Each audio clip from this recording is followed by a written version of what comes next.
সোজা করে নেবো। এক্সপোজ আর পজিশনিং সব করলাম। এখন তো যদি বলা যায় অ্যাপেন্ডিসাইটিসের 6টা সাইন দেখান। 6টা সাইন হচ্ছে, একটা বলবো যে পয়েন্টিং সাইন, 2 নাম্বার হচ্ছে তোর ওই McBurney's tenderness, 3 number rebound tenderness, 4 number হচ্ছে রক্সিং সাইন, আর 5-6টি আছে তোর সোয়াস সাইন, অপারেটিভ সাইন। ঠিক আছে? পয়েন্টিং সাইনটা ইজি, পেশেন্টকে তো আসবো আমি আর এক্সপোজ করবো না, পেশেন্টকে আস করবো কোথায় ব্যথা। পেশেন্ট হচ্ছে একটা জায়গায় লোকালাইজ করতে পারবে, সে এটাও বলতে পারবে, এখানেও বলতে পারবে, এখানেও বলতে পারবে, যেখানে বলতে হচ্ছে পয়েন্টিং সাইন। ঠিক আছে? মানে পেশেন্ট এক আঙুল দিয়ে লোকালাইজ করবে, হচ্ছে পয়েন্টিং সাইন। তারপর হচ্ছে গিয়ে তোর ম্যাকবার্নিস টেন্ডারনেস, সেটা হচ্ছে তোর ম্যাকবার্নিস পয়েন্ট বেশি হচ্ছে তোর অ্যান্ট্রোসুপিরিয়র আইল্যাক স্পাইন, এই যে অ্যান্ট্রোসুপিরিয়র আইল্যাক স্পাইনে আসবো। আর এইদিকে হচ্ছে তোর আম্বিলিকাস। হ্যাঁ, এটা যে তোর স্পাইনো আম্বিলিকাল লাইন, তার মিডিয়াল 2/3 আর ল্যাটারাল 1/3 মাঝে হচ্ছে তোর ম্যাকবার্নিস পয়েন্ট। তো এখানে আমি 3 আঙুল দিয়ে প্রেস করবো। ঠিক আছে? তো এখানে তোর যে চাপ দিলে সে হচ্ছে পেইন হবে, এটা হচ্ছে তোর ম্যাকবার্নিস টেন্ডারনেস। 3 আঙ্গুল দিয়ে দেখবো।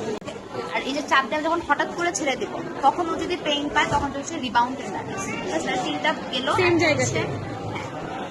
একটা হচ্ছে তোর পয়েন্টিং সাইন গেল, তারপর বললাম তোর ম্যাকবার্নিস টেন্ডারনেস, ম্যাকবার্নিস পয়েন্টটা এটা হঠাৎ করে ছেড়ে দেবো, সে পেইন পেলে সে রিবাউন্ড টেন্ডারনেস আছে। তো 4 নাম্বার কি? 4 নাম্বার হচ্ছে রক্সিং সাইন। রক্সিং সাইন হচ্ছে আমি তাকে, এটাও 3 আঙুল দিয়ে আমি তার লেফট আইলিয়াক ফসাতে তোর মানে প্রেস করবো। আর পেশেন্টকে আজ করবো যে আপনি কি ডান পাশে ব্যথা পাচ্ছেন কিনা। তো লেফট আইলিয়াক ফসাতে চাপ দিলে সে যদি ডান পাশে ব্যথা পায়, সেটা হচ্ছে রক্সিং সাইন পজিটিভ। ঠিক আছে?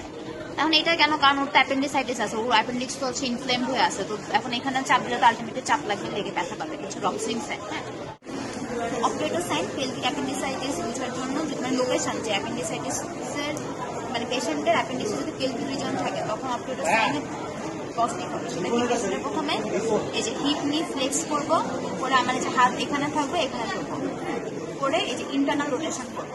পেশেন্ট যদি ব্যথা পায় তখন অপারেটর সাইন পজিটিভ হবে। এরপর হচ্ছে সোয়াস সাইন। সোয়াস সাইন করবে বাবা, আপনি ওই দিকে